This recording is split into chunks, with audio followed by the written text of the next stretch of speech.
Hey everyone, welcome back with me and Ruud. Hey Ruud. We're actually sitting in the same room, so that's going to be exciting. With our next talk, well, that's maybe almost kind of like a little bit of self-promotion. Well, but not really. I really felt like Reacticon is moving into a certain direction with front-ending based upon Vue, like Vue Storefront. We've just seen Rapides also with Laravel integration, and of course there's PWA Studio. There's all of these hyped new things, PWA based kind of. But then on top of it, there's Hufa as well, obviously. So many different options, and I felt kind of like that something was missing. What about Luma? That exciting front end that we've been using already for years. I wanted to say decades, but that's not really the case. So yeah, here it goes. A little bit of a presentation on how to optimize Luma. Anyway, let me actually share my screen. So just bear for a moment with me. And here we go. So yeah, optimizing Luma legacy, as I would call it. But maybe there's first of all, kind of like a definition. What would I mean actually with Luma legacy? It's not just the Luma theme, it's also the blank theme. It's also many other technologies basically based upon the same front-end stack, knockout require. But let's dive into those details in a bit. with this slide actually. So the formulation of Luma Legacy refers to not only Magento Luma and Magento Blank, but all of those smart wave themes as well, and any kind of theme that is basically based upon XML layout, PHTML templates, block classes, theoretically view model classes on top of it as well. Then less code generating CSS, and then actually an enormous JavaScript stack with require, knockout, and jQuery and everything else. And I think actually, if you're familiar with Magento 2 front-ending for the last 5 years, this is basically the stack that you maybe got accustomed to or started to deal with. And consider my talk kind of like an introduction to how to optimize all of that best effort, best way possible. So first of all, Luma dissected. Once we dive into Luma, we need to realize that there's automatically this thing of server-side rendering in there. So basically XML layout, block classes, view models, and etc. And one of the questions when we try to optimize things for performance is, of course, like how does that server-based stack actually perform? And I would actually say that it's performing quite well. First of all, a couple of tips and tricks here for working with the development environment. I always say that you should just enable all of the different caching, except maybe for full page caching, because that's just highly annoying.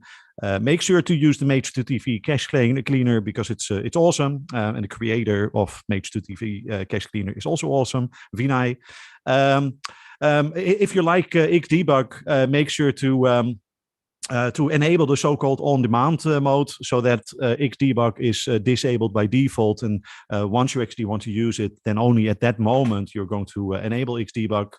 Enabling XentOP cache is kind of like a performance trick for the production environment, but I always do the same thing for development as well. And enabling Redis and testing for the full page cache. It's kind of like hopefully something that you're familiar with. And thanks through all of these different tips and tricks, your own development environment could be quite fast. Now, kind of like the same thing could be done for production as well. So enabling all of the caching, but now not excluding, but including the full page cache. And obviously, if that full page cache feels kind of slow or you want to scale up, theoretically Varnish could be your thing. Make sure to disable Xdebug, make sure to enable XentOP caching, use Redis, use a lot of different optimization techniques on the MySQL layer, on the web server layer, and etc. But the main point is that hopefully I'm not saying something that is new to you. And that's kind of like proving that maybe the server-side part of this Luma legacy is not that bad at all. We can make sure that the HTML documents are just really flying. So apparently, actually, if the server-side part of Luma is kind of slow or fast, the other way around, then maybe the client-side part is slow. That's what we all complain about. And that's basically where we need to dive into things like require.js, knockout.js, jQuery. And the CSS part is also something that could be maybe optimized. So let's actually review how this optimizes in general. Well, it's kind of like okay-ish, but I think that's something I need to comment upon to dive into the details. And once you get into front-end performance, then obviously you should dive into the core web vitals of Google, and Google comes up with all of these metrics. Theoretically, you also start using all of these reporting tools like Lighthouse and PageSpeed Insights. And during Reacticon, we're actually going to see plenty of pictures with Lighthouse scores that are going to promise sky-high results. But I think the main point is, if it comes to Luma, we should just try to do everything possible to make sure that it's performing in a better way. Because out of the box, it's not performing that well. For instance, require.js. The problem with require.js is that one resource A might be requiring another resource B, and which is requiring yet another resource C. And without any kind of other optimization, this is leading into really slow waterfall. And in that waterfall technique, you basically benefit less of HTTP2. So one of the things that we need to dive into is the performance tuning of require. Maybe one of the problems as well is that require.js is kind of like outdated compared to newer techniques like Webpack bundling or whatever. But yeah, that being said, let's try to deal with the optimizing bit here with the require in a few moments. Another problem is Knockout. Knockout in itself is maybe a wonderful little system. However, once it got out, it was being built in such a way that the virtual DOM technique was not there yet. Later on with React and Vue, the concept of a virtual DOM was introduced. And I think in itself, that doesn't really slow down things. However, it seems like Magento took that concept of Knockout, having all kinds of different components within components and within components, in such a way that actually the Knockout dependency tree is just huge and a nightmare to tune. And maybe we can just lessen that mess a little bit by removing a couple of things. Again, let's see the fine tuning in a few moments. But I just want to say that Knockout is basically part of that same problem. Another problem, jQuery. jQuery 3 is not yet supported by Magento, and I'm not sure when Magento or when jQuery 3 came out, but that feels kind of like ages ago. So one of the things that we could try to do theoretically is upgrade jQuery, and once we do so, we also need to take care of jQuery UI.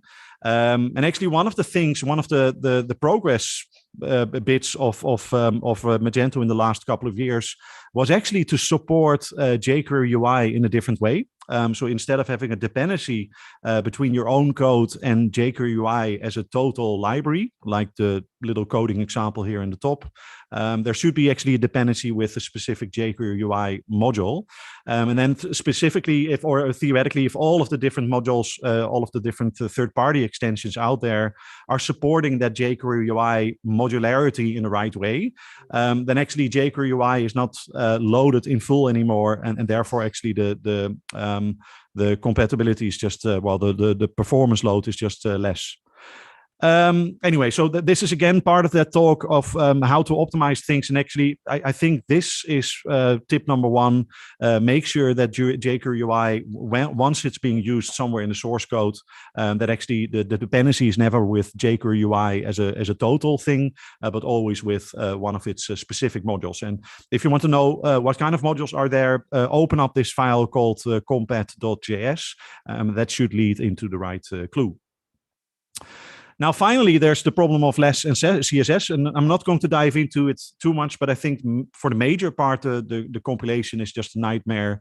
The end result is CSS that is not that bad, I guess. You can optimize things much better with other CSS frameworks, for instance, Tailwind, but yeah, that's a different story. The big question here would be how to optimize all of this. So far, actually, I've been trying to explain maybe what is wrong with the current front end, but I've not been explaining yet what to do about it. So let's try to optimize Luma Legacy anyway. This is basically also where I sat down a couple of years ago and slowly, when learning about how the current Luma front end was organized, I tried to come up with little bits of tuning things. I've compiled them in a couple of GitHub repositories like this Yerio_optimized theme. I'm going to talk about a couple of those tips and tricks, but it's experimental, and I just dived into it to basically demonstrate that something like this could be used to optimize things. And I'm not saying that it's a perfect example, but yeah, theoretically others could pick up on the same thing. Then I also worked upon an upgrade of jQuery 1 to jQuery 3, but don't use it because my modularity of jQuery UI is actually outdated, so I need to work upon this. But it's again kind of like showing that we can make progress somehow, one way or another. And then actually, I also published a while back this faster script loader, and definitely don't use that because it was kind of like experimental, trying to optimize the whole data mage init in Magento init loading, and it all failed. And I just want to point out basically that what we could do is try to optimize one little part of the total stack, trying to make that little thing faster. and therefore actually leading into a couple of tips and tricks of gaining performance. Well, I think actually step number one in all of those micro optimizations is actually this one. Make sure to remove the gallery.css, remove the calendar.css. Those CSS files are just in there, and that's just totally silly. It should be either removed or converted into less code. And any kind of Magento theme that is still out there with a calendar.css is personally by myself marked as not optimized. So that's step number one. Another little trick that I dived into, and that's part of my Yerio optimized theme, is to try to replace certain JavaScript dependencies with, something else. And that something else is a little script called JS0, which is nothing more than just a define statement on the required JS level. And that's basically it. And then by replacing, for instance, mage/calendar.js with 0, it's kind of like the same thing as removing it. And if you don't need the CSS part of that calendar, well, you don't need the JavaScript part of that calendar either. Filter ranges are not used that often in layered navigation, and if you don't need this specific script, well, you could remove it. So there's all of these little scripts that could be removed, and as you can see right here, I'm also commenting out a couple of other things that I've been trying to optimize, trying to remove, but it's just depending upon what kind of scenario is used on your front end, whether that's possible or not. So again, experimental, but hopefully helping you in a right direction. And that's kind of like leading into a lot of things that still need to be done: upgrading jQuery, upgrading Knockout required, trying to reduce the size, maybe theoretically removing certain UI components in the Magento front end, things like a default menu that could be based upon CSS. And if the menu is based upon CSS and no longer JavaScript, we just automatically remove a lot of JavaScript because it's no longer needed. The same kind of applies to the breadcrumbs. I'm not sure if you know about that, but the breadcrumbs on their own are based upon JavaScript for, well, a couple of reasons, but I'm not sure if everyone needs those reasons. So why have JavaScript-driven breadcrumbs if maybe plain HTML is good enough as well? And it's all of these questions that I basically want you to ask if you're still trying to optimize things. However, besides all of that experimental stuff, there's also kind of like the proven optimizations. In previous years with Reacticon, we talked about this already. So last year there was the creator of MageSpec explaining how to bundle JavaScript in the best way possible. Another example is to replace Photorama on the product gallery part with another effect called Notorama or anything else. Theoretically loading WebP images, and Ruud is actually going to explain a couple of things more about the Breeze module in a couple of moments as well. So MageSpec. These slides are just to explain the steps that you need to get started with it, and later on you can read it back. But it's basically showing that with a couple of commands you can enable MageSpec and make sure it's working. And then the logic is that you install this binary of MageSpec on the node level, and then you run the command MageSpec generate with a CMS page, category page, product page, and then based upon the product page, something is added to the cart. So then the cart page is also picked up by that command. And then finally, there's also the checkout as well. And based upon all of those different pages, MageSpec is trying to come up with a configuration. And based upon that configuration, it leads into bundles. And all of those bundles are just making sure that we don't load 200 files of JavaScript, but only a few. And that's kind of like the optimization that MageSpec is about. We're not going to dive too much in depth, but again, if you want to learn more about it, then MageSpec was a talk last year at Reacticon number 3, and that talk is still online at YouTube as well. Well, theoretically, another module that could be helpful is my own Yerio WebP extension, replacing JPEGs and PNGs with smaller images. Just enable it and then try to use it. If you're complaining about the CPU resources that it's consuming, well, then make sure to upgrade to the latest version because there were a couple of recent fixes for that. But basically, it's one attempt to basically minimize the download of the web page itself by simply making all kinds of images smaller. And then finally, there's this thing called SwissUp Breeze. And well, actually, I'm not going to explain much about it, but that's the task of Ruud, who should be there in the call here as well. So I'm just switching screens here. Hey, Ruud. Hello. Here's the experimental part. Let's find out if everyone can hear me. Seems all right to me. Only problem I'm now having is that I can't see the sheets anymore. You should be sharing them, Jesse. That's your task. Okay. The extension and template provider SwissUp came up with an extension called SwissUp Breeze, a fresh wind in our Magento front end. If we could switch to the next screen, then I can tell something more about it. Of course, you can install it and then use it. The main thing I picked up from this is I tried to do a down-to-earth install of this module and see how it worked, if it worked, and what kind of problems I would encounter on that road. So I didn't dive deeply into the code. What it does is it replaces and strips a lot of the Magento knockout stuff out, and also updates some Magento dependencies to newer versions. And I started with testing it on clean Luma install. If we could switch to the next sheet. This is a clean Luma install, Redis cache enabled, and we started testing that simply with Lighthouse, and you can see the results here. And then after enabling the Breeze module, you can see that the Lighthouse scores, and we're talking about the performance score here, is a bit higher. It's coming very close to giving us a green circle. So that's already a positive effect of the Breeze module that we see there. And after that, I also tested a category page, and after that, product page, to be sure that we had the results of the other pages also. They show not only the home page, but also category and product pages to get a fair image of what is going on.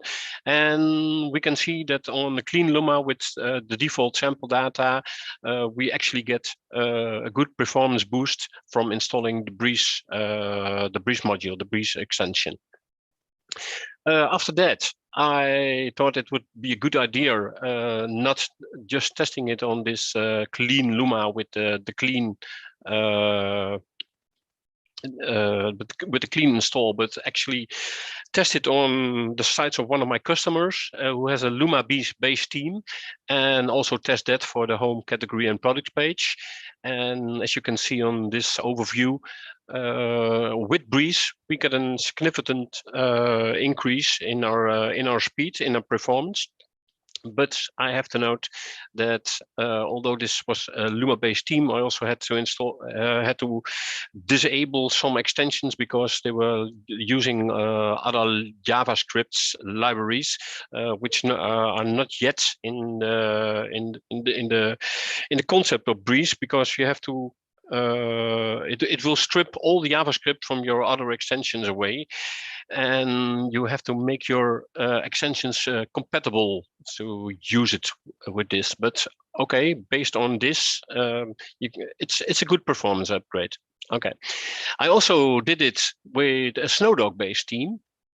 So this will inherit from the Magento blank template and not from the Magento Luma template. And I must say, the Snowdog-based template even more profited from an enhanced performance.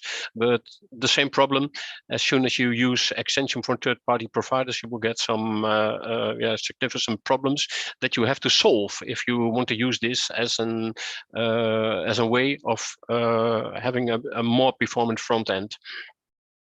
the pros of Breeze, are that okay, they replace a lot of libraries, and they also there are also some additions.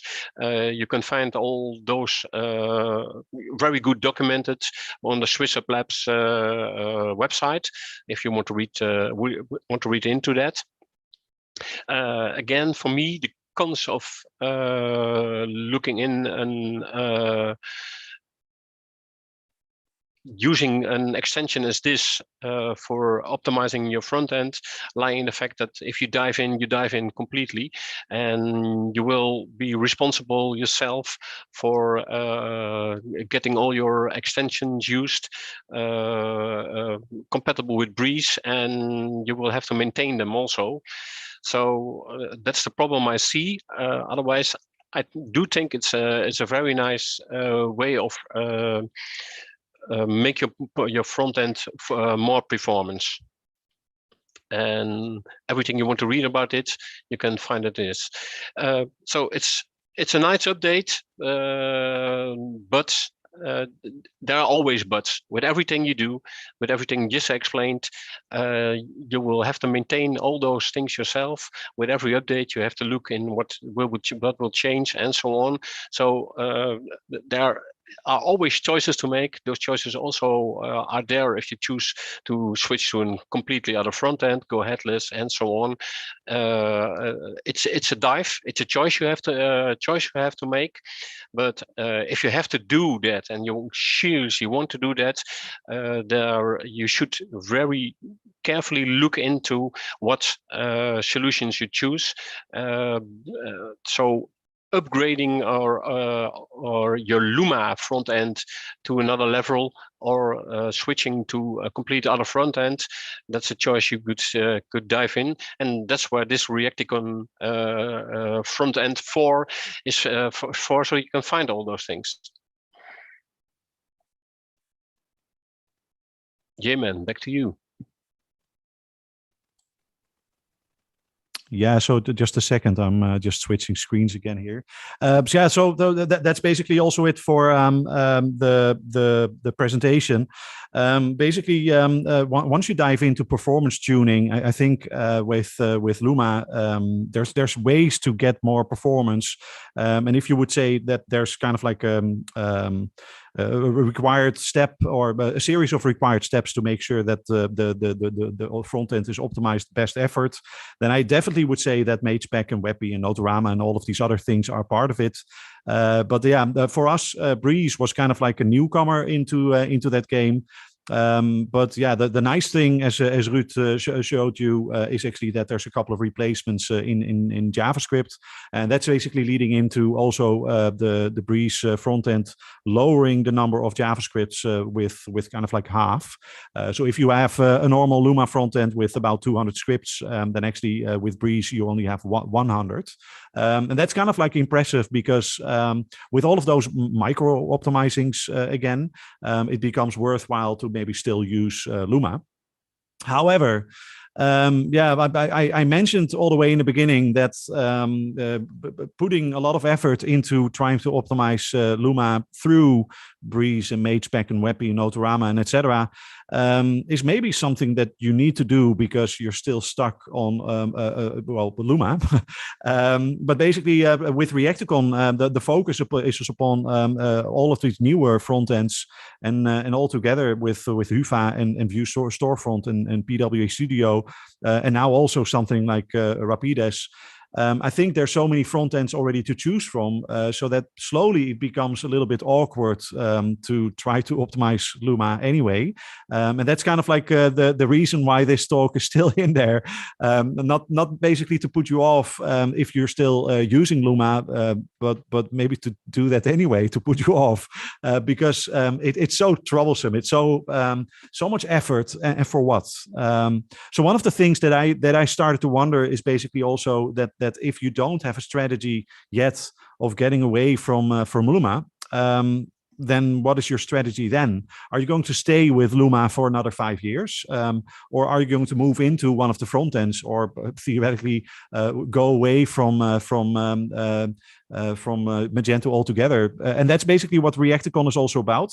But with that, it's kind of like an introduction with the Breeze, that there's still this option to try to optimize things in there.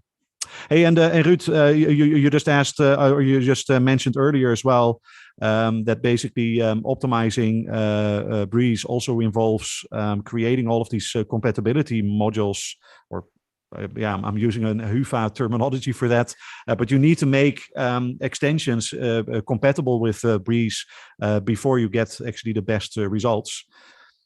So have you dived into that? Like what kind of effort would be needed to optimize Breeze? One of the problems I encountered was I was using a mega menu module from a third-party provider, and the JavaScript got stripped, so I ended up not having a mega menu at that moment.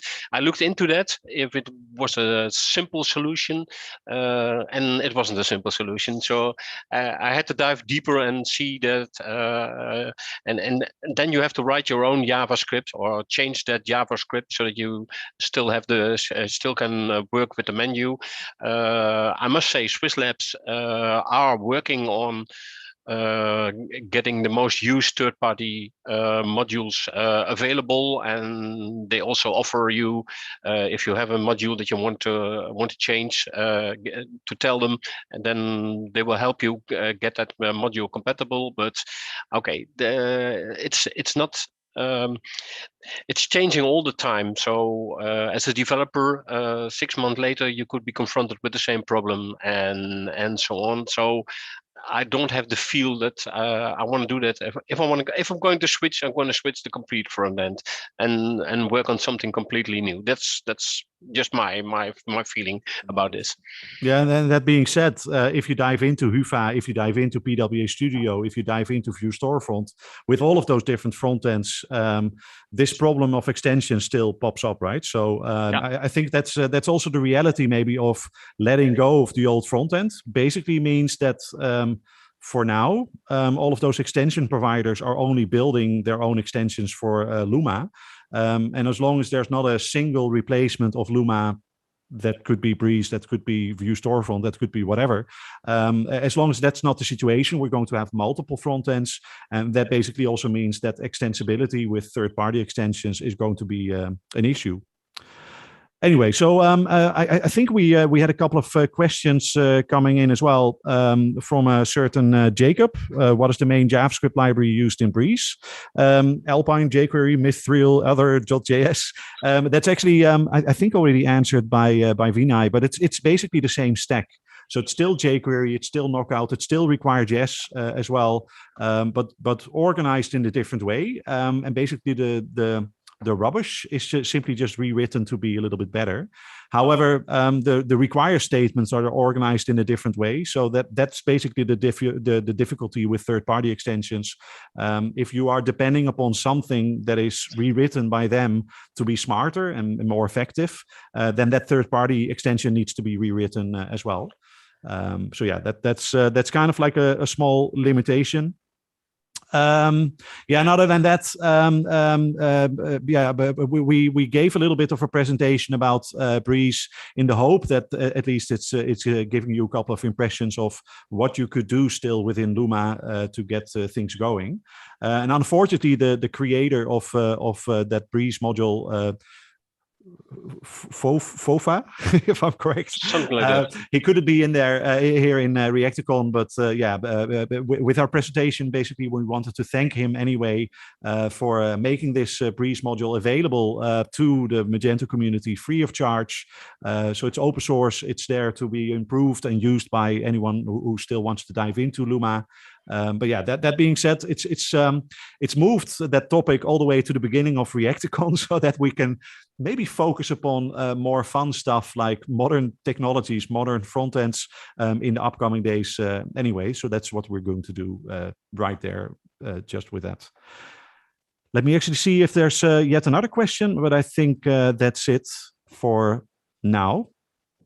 So actually, the next upcoming talk would be with Philip Rakowski from Vue Storefront. He's going to give you an update upon what the Vue Storefront people have been working upon for the last couple of years.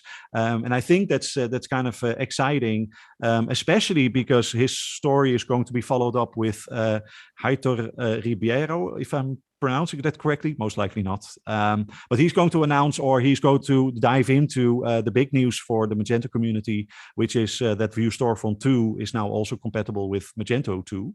So yeah, two follow-up talks with Philip and Heitor. So stay tuned for more, and we'll be back in about 10 minutes or so. So see you back in a few moments.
Okay. All right. Welcome, Philip, to Reacticon number 4. Yeah. Hey. Hello. I know that you guys probably hear drilling, but well, my neighbor decided to do a renovation, and he was very patiently waiting until I will go live to do this. Yeah. So hopefully it stays okay. I will just try to speak loud, louder than he's drilling, and I hope it will be all right. Perfect. Yeah. So Philip, thanks for joining again. Yeah, it's awesome. I mean, I'm here from the very first Reacticon. Hopefully, the next one will be on site finally. And I hope so. Yeah. Here, always like the atmosphere, everything is like unique. Is a good word. Yeah, and I think actually it's also nice to simply put down a conference which is content driven. Like the technical content is basically what matters. And I personally still think also that whenever you talk about headless and whenever you talk about newer front ends, then Vue Storefront keeps on popping up on the radar. So yeah, for reasons, right? So yeah, take it away, I would say. Well, we hope that it will keep popping more often, every day. I mean, that's the final goal. Okay. Is that the right time to start? Cool. Let me share my screen. I assume that you see that, and you also hear the drilling. Okay, so, oh God. Okay, so my talk is about building full stack front-end framework. Come on. Oh. It's about building full stack front-end framework and basically giving you some update about Vue Storefront. So as Issa introduced me, my name is Philip. I'm CTO and co-founder of Vue Storefront. And as you could imagine, we've been pretty busy since last Reacticon because we basically had, to bootstrap a whole company from scratch this year. And, even though we spent a lot of time on all this like operation stuff for the company itself, we're also very active in all the other areas. Like, when you're starting a company, a startup, it's a huge mess. You have so many things to address, but you always want to address all of them. So today I want to share with you what we achieved and what is our vision for the future. And I also want to share with you some Skrillex drilling in the background. So just treat it as a soundtrack. And it's hard to believe, actually, we started in November with just 6 people because there is 50 of us right now. And by the way, we are still hiring. So, with the bigger team and good financing, I must admit, we can do much more than just building a front-end framework. We can really go big, and we can bring in life even the craziest ideas we have. And I really believe that we right now have power to completely change the e-commerce front-end development landscape. But as Uncle Ben said, with a great power comes great responsibility. So we took a step back and did a very detailed and extensive research at the beginning of this year to understand the deepest needs of our clients, of our community, to see what they are struggling with, and when we can actually deliver the biggest value. And even though building storefronts, it sounds trivial because, you're just connecting to an API, you're just displaying the data, and that's it. But actually, from there to production, it's really complex. And there's a lot of things you need to take care of to build the best possible front-end experiences. And many of them go beyond the front-end itself. And we want to support you, in the whole chain of delivering this front-end. And we want to build something more than just a front-end framework. We want to build a full-stack front-end platform that will support you in this whole, chain of delivering and building the e-commerce front-end, from the very early design phase to production deployment. And this is the vision that we want to execute, and we really hope that you will support us in that goal. Oh God, I hope you guys like Skrillex. So we want to provide you with educational materials and a very rich ecosystem of open source developer tools that will help you with every possible challenge that you could encounter in this very long way of actually delivering best-in-class storefront. And you will be able to use all of them together, as a full stack, or just use specific libraries and tools to solve individual challenges in your projects. Many of them will work actually with any framework, so not only Vue.js.